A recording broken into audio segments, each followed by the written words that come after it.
Hello, everyone, and welcome to episode 12 of Divergent Dialogues. Today, Caitlin and I will be talking about reframing expectations, specifically looking at productivity and success. Expectations are a big thing in the world of autism and ADHD, so this will be a really great conversation. Yes. And Teena, you had an elephant in the room that you wanted to address. Oh, yes, my eye. My eye. It's looking so much better than what it was. I've been referring to myself as Quasimodo for the last few days because I've had this eye issue that just swelled up. It was really bad and super awkward and uncomfortable. Yes. Yeah, so just wanted to make sure that everyone knew you were safe, you're all good. It's just your eye. Yeah, there was Yeah. an eye infection issue. Not Yep. pretending it doesn't exist. It's Yes. absolutely swollen. Yeah. Yeah. Because we're autistic. We don't just pretend things aren't happening. We just say it out loud. Yes, definitely. Oh, goodness me. Yeah, so I was actually really looking forward to recording these episodes because it's honestly a big part of the work that I do with my clients is around reframing expectations. And I guess when you grow up in a world where you're essentially told as an autistic ADHDer that fundamentally the way that you connect and communicate and socialize and your body moves and exists in the world, when you're constantly told all of those things don't fit into this mold that we're taught to be able to fit into, it gets really tricky when you get older and older and older, because essentially a lot of the late diagnosed folks that I work with, it's kind of like, well, it's like a loss of identity and a loss of self, because they've had to repress all of these things that are so natural for them and forcing themselves to kind of mask to be able to fit into this mold. So it's like this whole this journey of basically going back to all of these social expectations and assumptions and looking at it and going, okay, now that you have your understanding of like your autism or ADHD or neurodivergence, what does that look like now? It's almost like, what's that? I forget the person, I can never remember names. The person who does the sparking joy thing. I forget, do you know I forget. Yeah. Marie Kondo? Yes. Yeah. It's almost like going to like these social expectations and like and holding on to them and going, does this spark joy? And I would say like 99.9% of the time it doesn't. And it's about going, okay, can we just let that go? Or can we, I guess, partially let that go? I guess sometimes in certain spaces it might not be safe to let go of those social expectations and conventions. But yeah, anyway, it's a big topic, and something that I work through therapeutically with a lot of my clients. So yeah, Teena, what's it like? What's your experience of working with people through reframing expectations? I find that the conversation often goes to how can we reframe that in that therapeutic space when people are talking about difficulties they've had or situations that they're trying to navigate.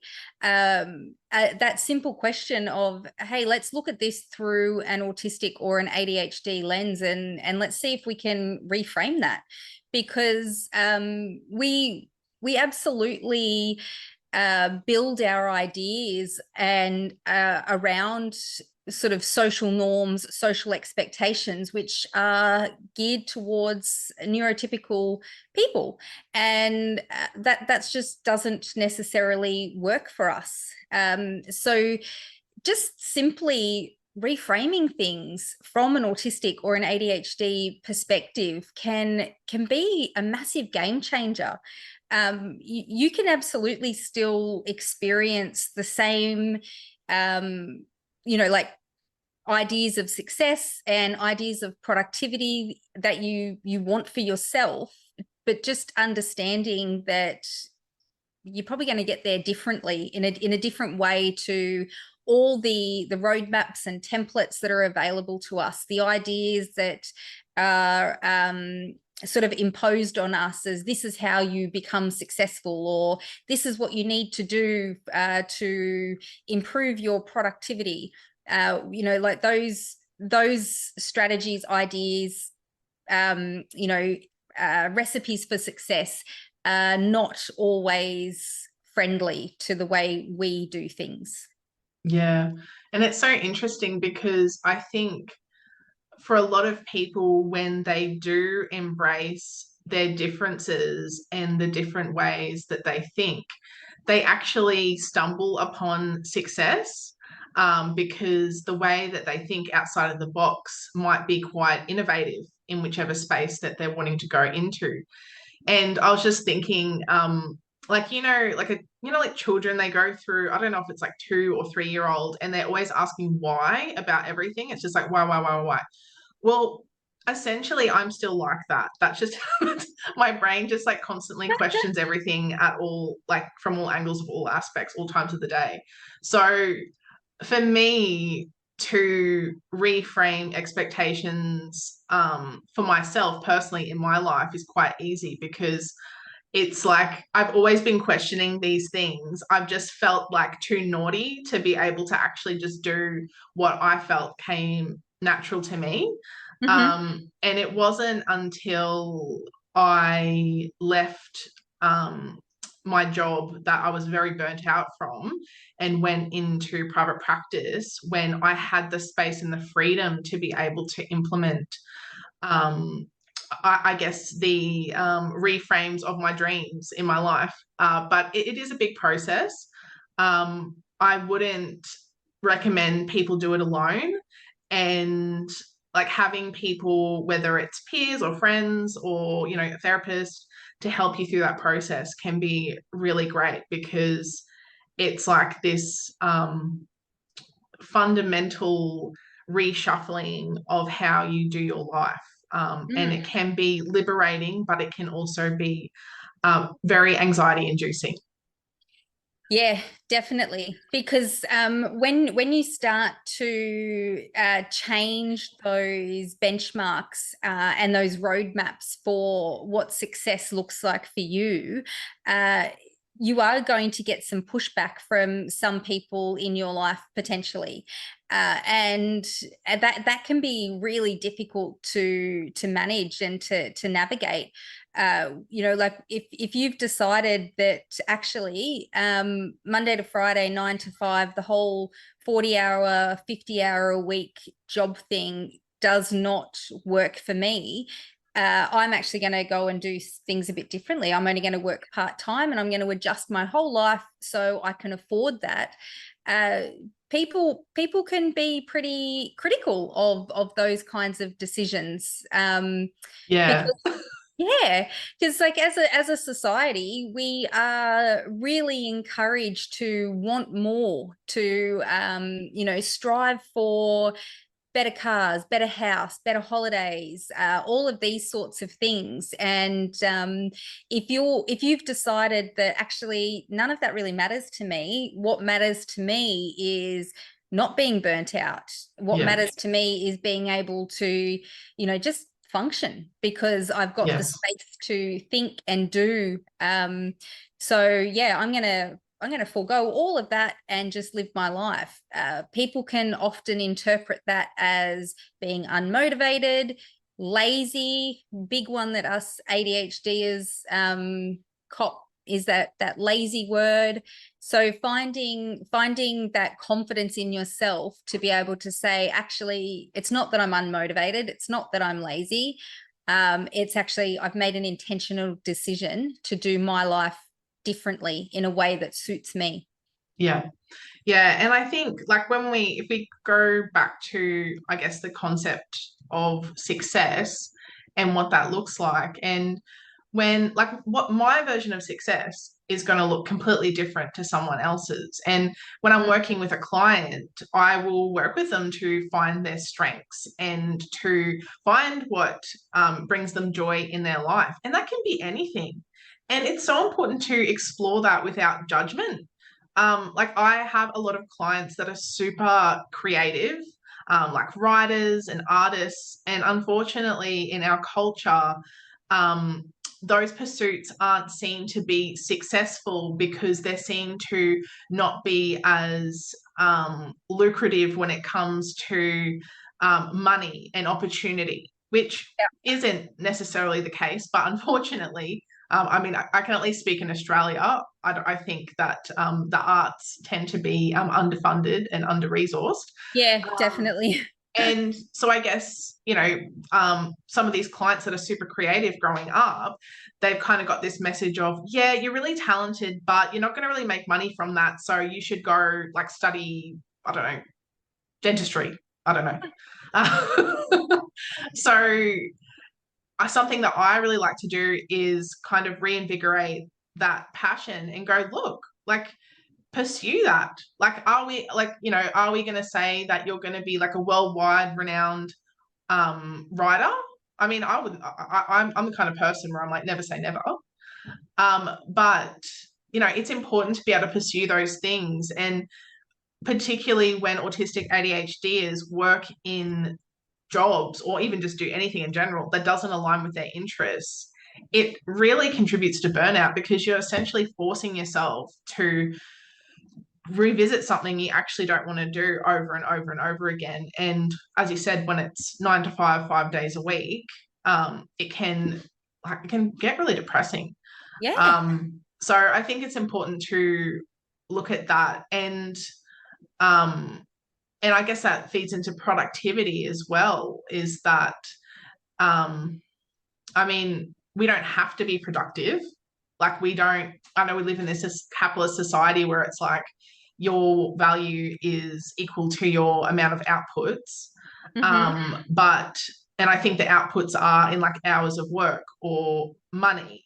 Yeah. But when people are creative and they have different sorts of strengths, those outputs might not always be tangible.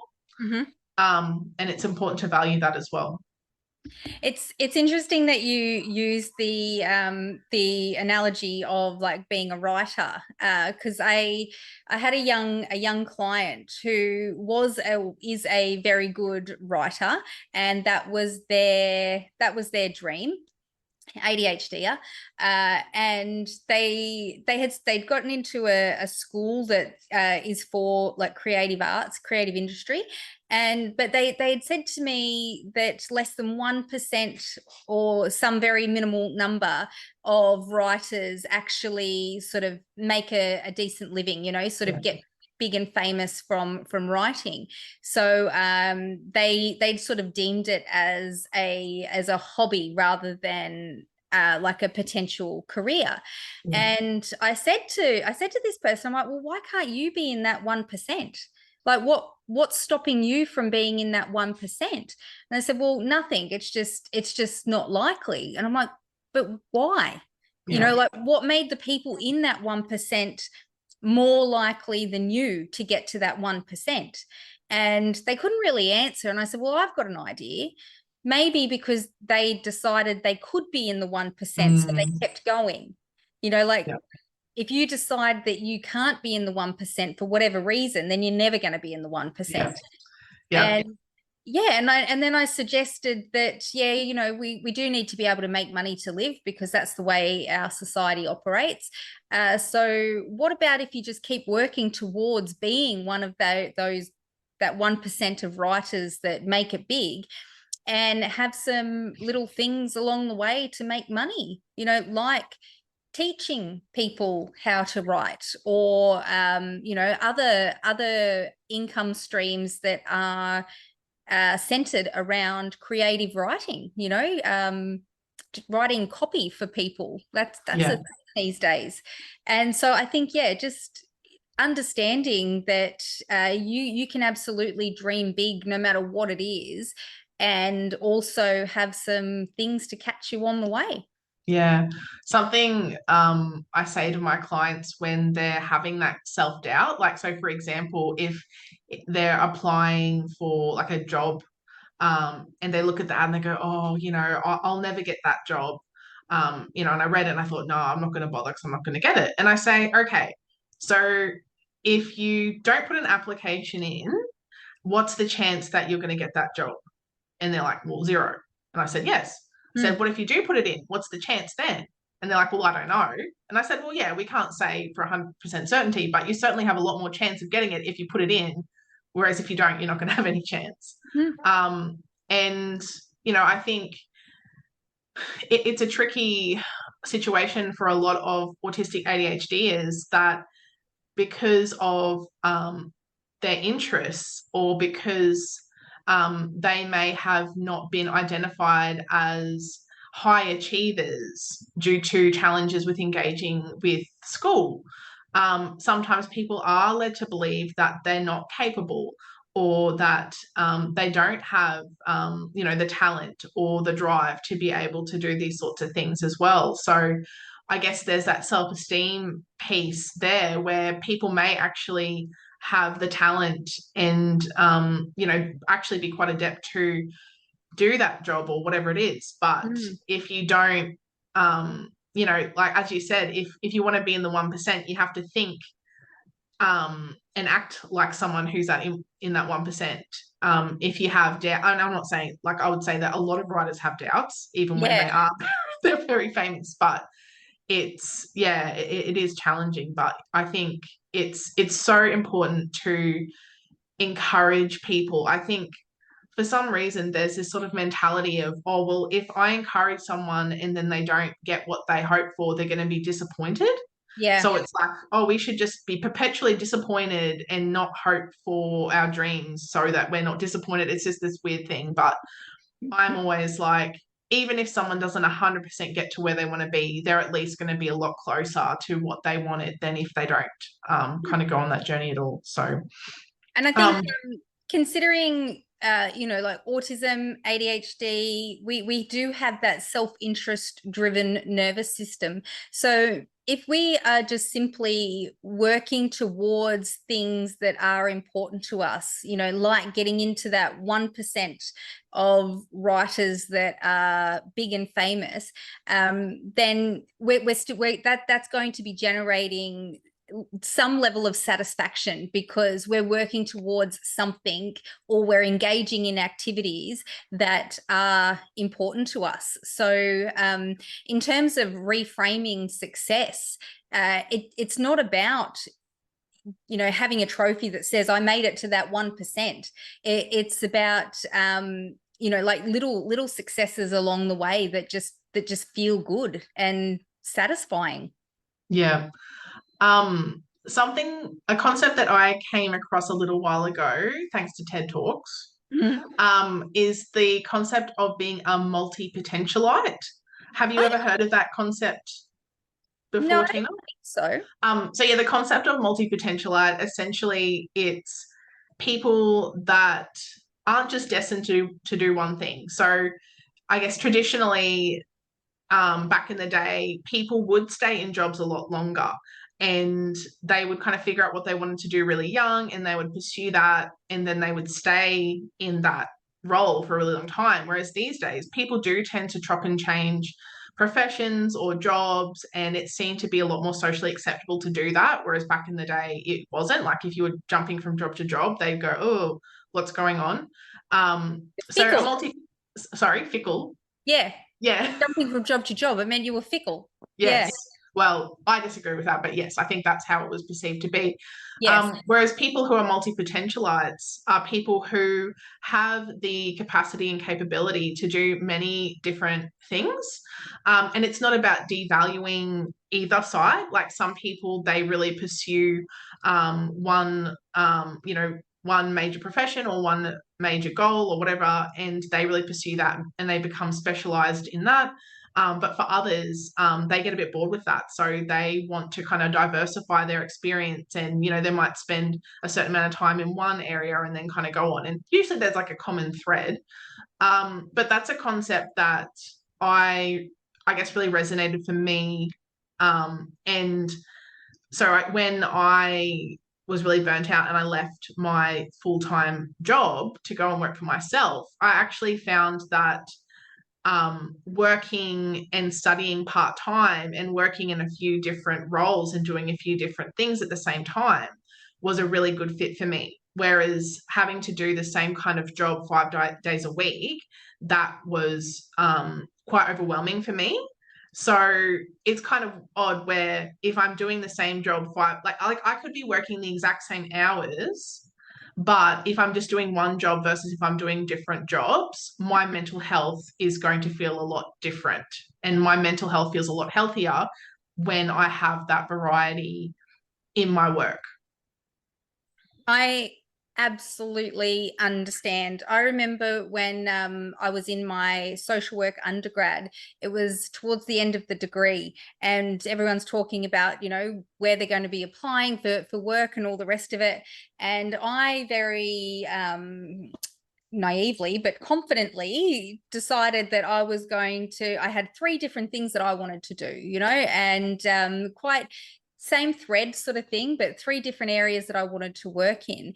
And when I would sort of suggest that, the most common response was, you know, like, oh, how are you going to decide which one? What if you get a job in all 3?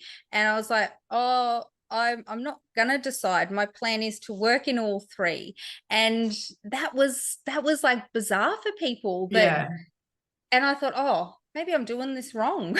But very similar to you, leaving my full-time job, you know, like which was Monday to Friday, the same sort of thing, which I found very, very, very draining, going into my private practice, where I had the ability to change the focus of what I was doing, but then also take in some work in academia and other sort of forms of income that to me was really satisfying and nourishing, you know, like Yeah.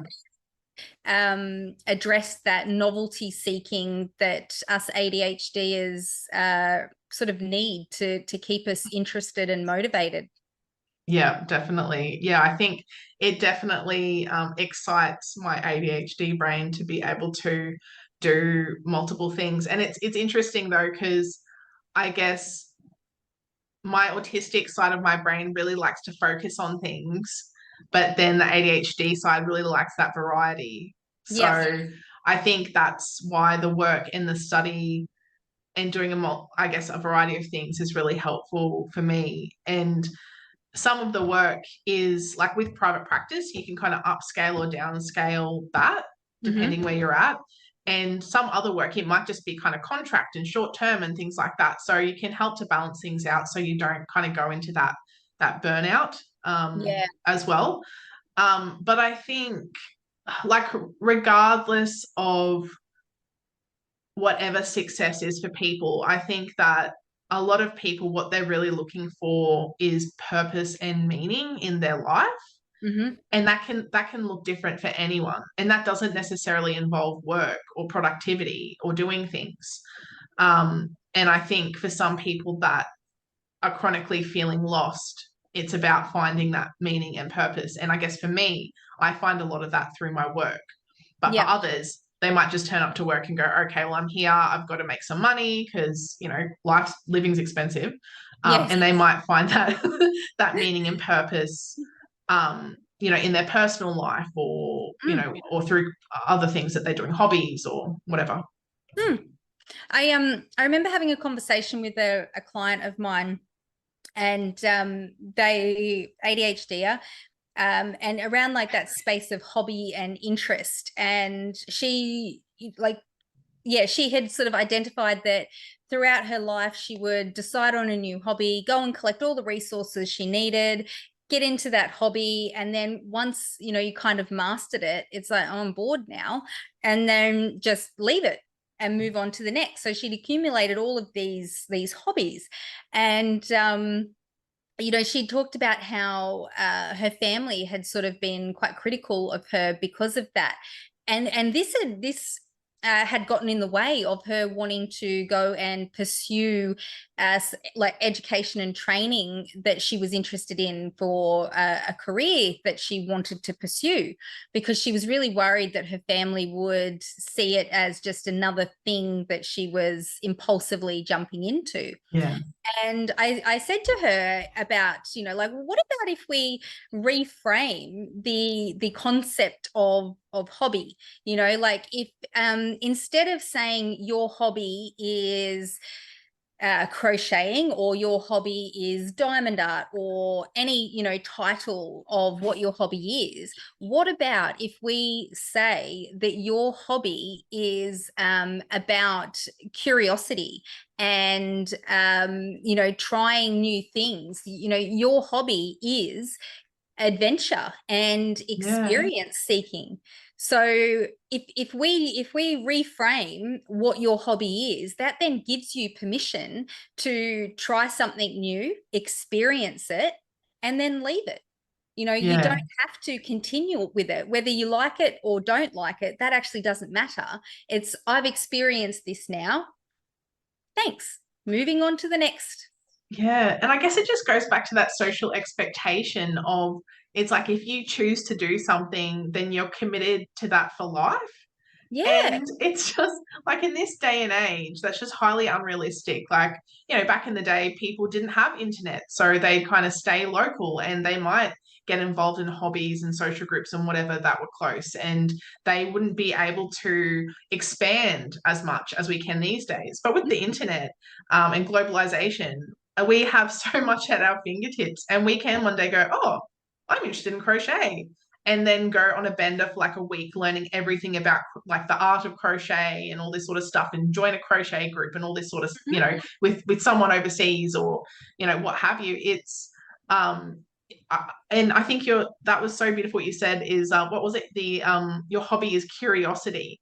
Yeah. And I think that's very much that's one of my hobbies. I'm gonna steal that. I'm gonna probably use that at a later date.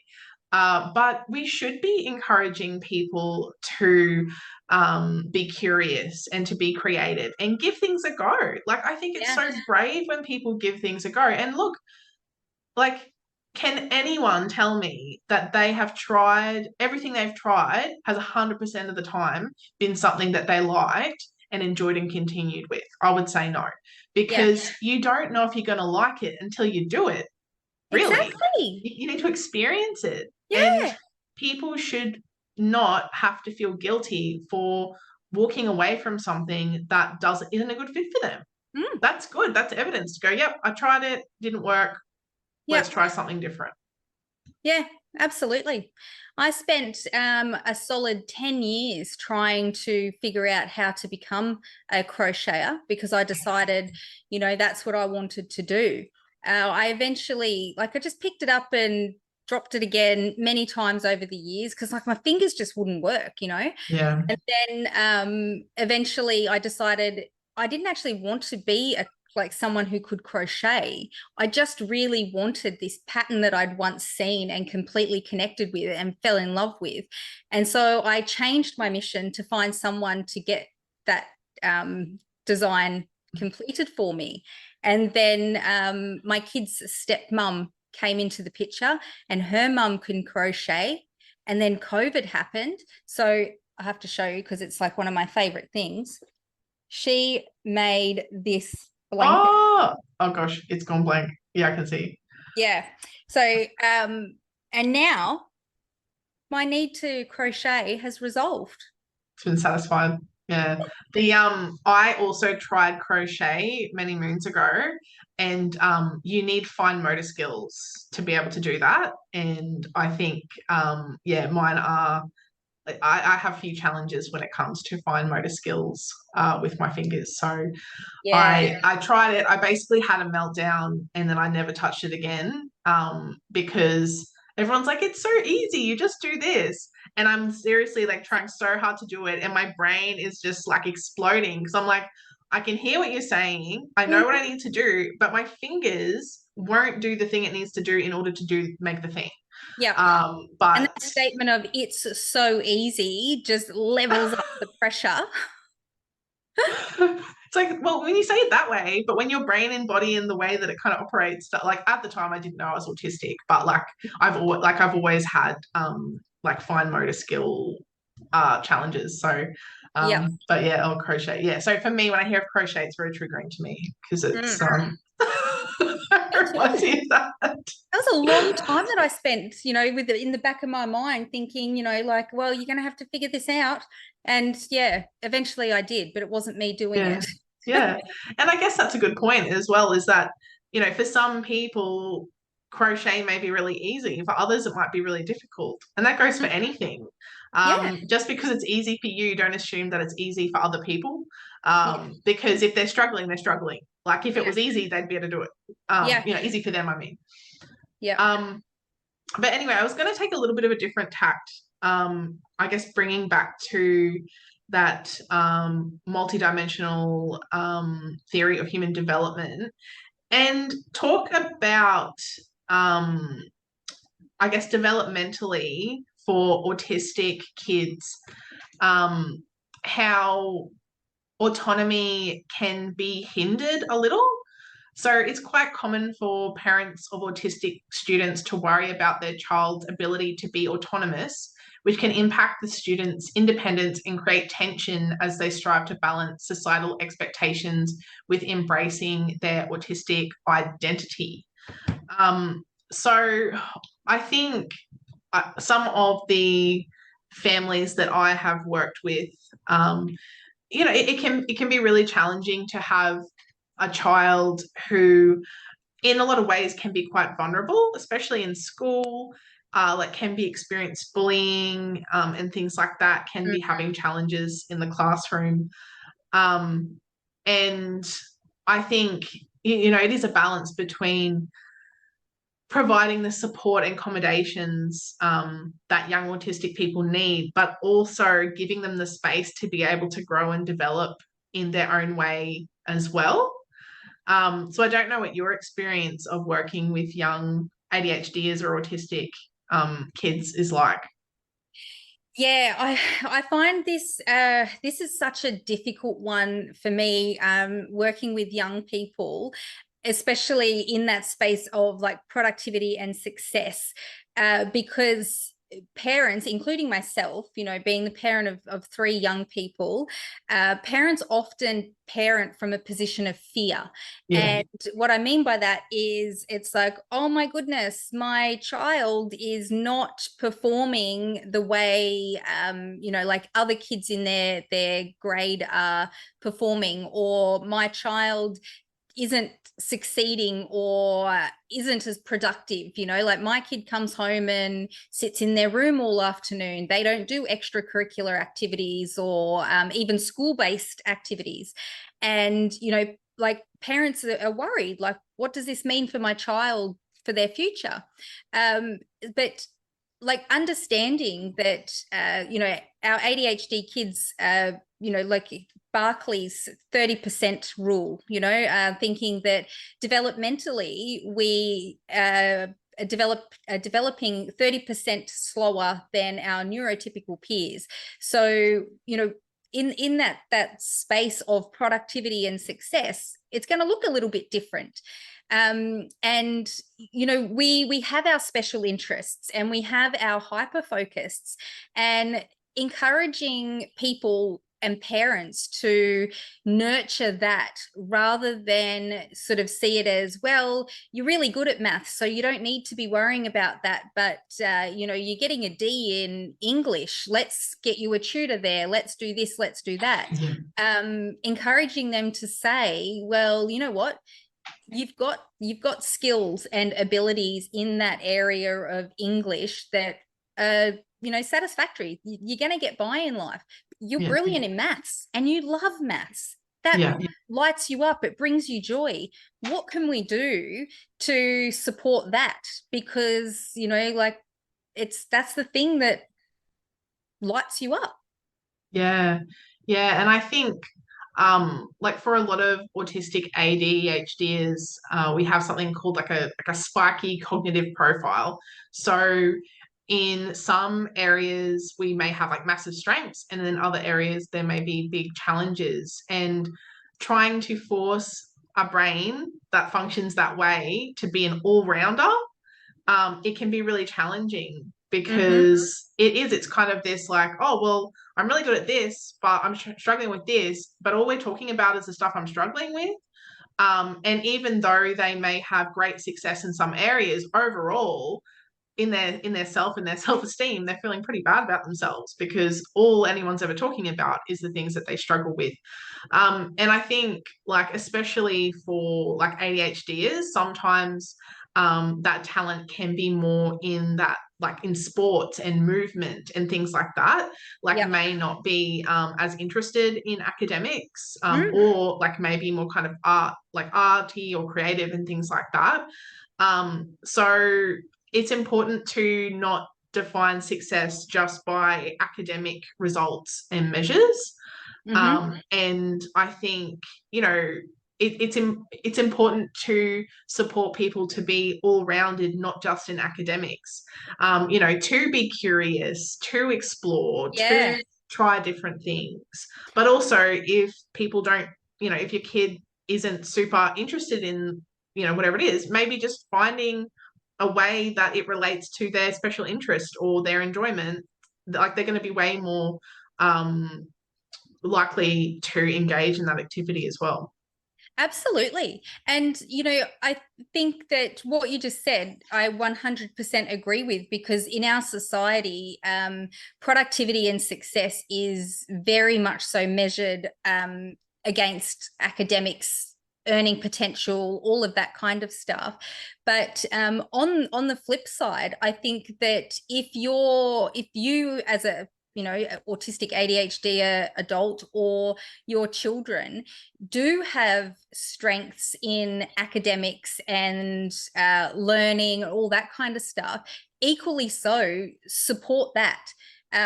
Because the fear-based parenting there comes into it when it's oh, my child's always got their head in a book, and they're putting all this pressure on themselves to do well at school. They're not spending enough time with friends, or they're not doing their chores and things like that. I mean, obviously, we need to encourage our neurodivergent children and ourselves as adults to have some balance and things like that. But yeah, like let's not shame our kids or ourselves when academics is our special interest. You Yeah. know, the thing that I love the most is being left alone to hyper focus on my research, my PhD. Like, that's my recreational activity. And I think it's important to think about what balance is. So, like, this is like saying it in very like basic terms, but you know, for a neurotypical person, perhaps there's, you know, it's kind of like this pie chart, and it's like, you know, like school, social, recreational, chores, and it's kind of like in quadrants or whatever. But like for an autistic person, their social battery might be quite low. So even just like in a half an hour, um, even well, half an hour, like a 5 minute conversation can, I'm like half an hour, like, oh my gosh, that sounds way too long. Like a 5 minute conversation that can just like really, like, especially if it's someone you don't know, it can like be a lot to process. And so, you know, like for a parent, they're like, oh, my child, they don't go out with their friends. They only go out like once a fortnight. But for that autistic person, they might be like, yep, tick, that's me done for the fortnight. And like they feel quite nourished by that. And, you know, they have like a good group of friends that they kind of do that with. Also, like, I think sometimes there can be some kind of thoughts around like gaming, online gaming, and Yep.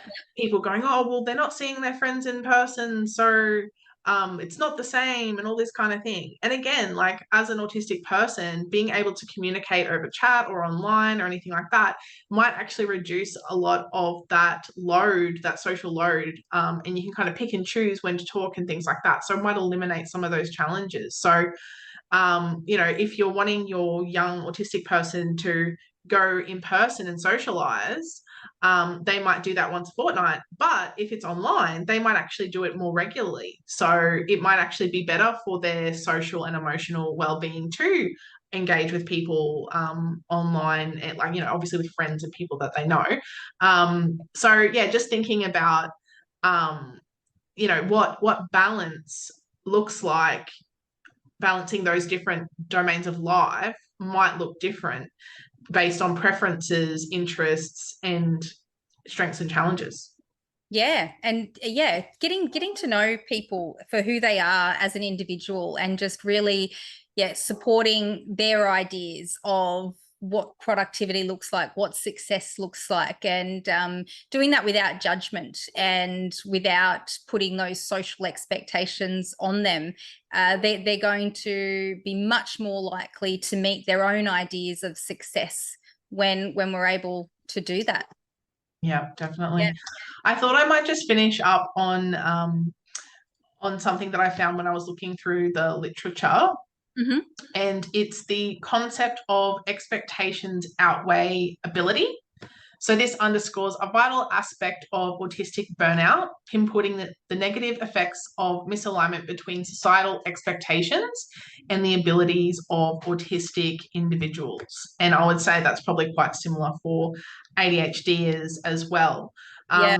So essentially, when there are expectations that people are going to succeed or be productive in a particular way, and those ways don't meet the needs of the person, or are really leaning into some of those challenges, it's like you're on this hamster wheel of life, constantly trying to catch up, but you're never actually being able to move forward.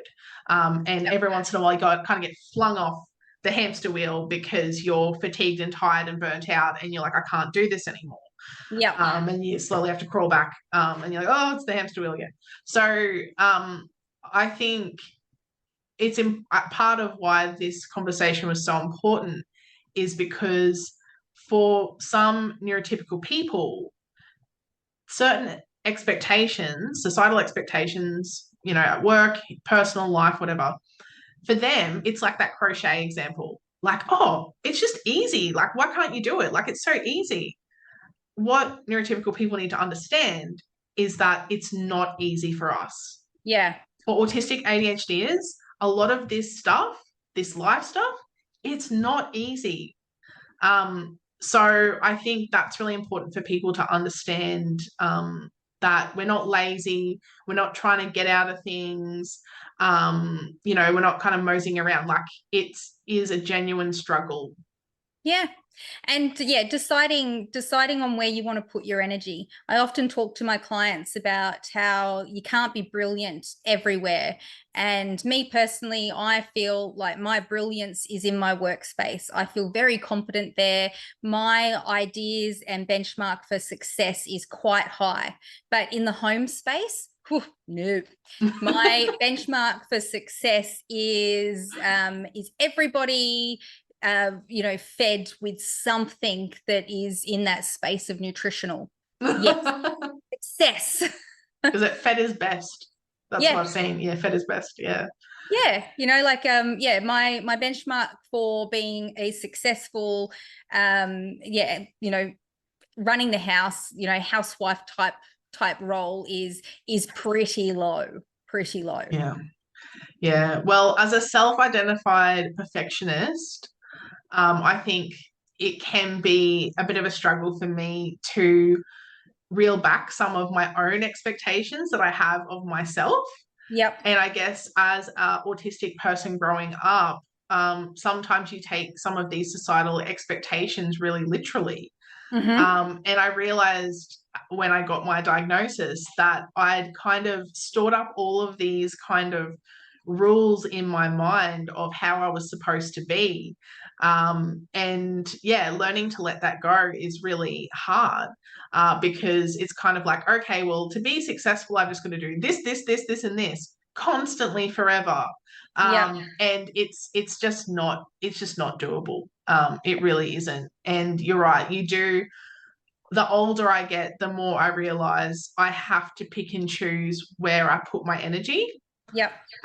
Because it's not like this infinite resource that is never ending. Like my ADHD brain might tell me that, but it's false. It is not. And yeah, you've got to pick and choose, what gives you joy. Obviously, there's the boring stuff we have to do because that's just life. But sometimes it is about letting go of some of these expectations or some of these things we think we should be doing, but we don't actually have to. It is optional. Yeah. Yeah. And on that note, I think we should maybe wrap it up Yeah. because, like you said, 30 minutes. Oh my God, that's so long. And we've gone past that. In saying that, I think I could talk to you a lot longer than that, but yeah, it's probably not Yeah. the usual for me. Me too. Me too. And especially on this topic, because I do think it's an important one. Yeah. Yeah. Yeah. All right. So thanks, everyone. And we will see you next week. Yeah. Thank you. Bye. Oh, bye. Or goodbye.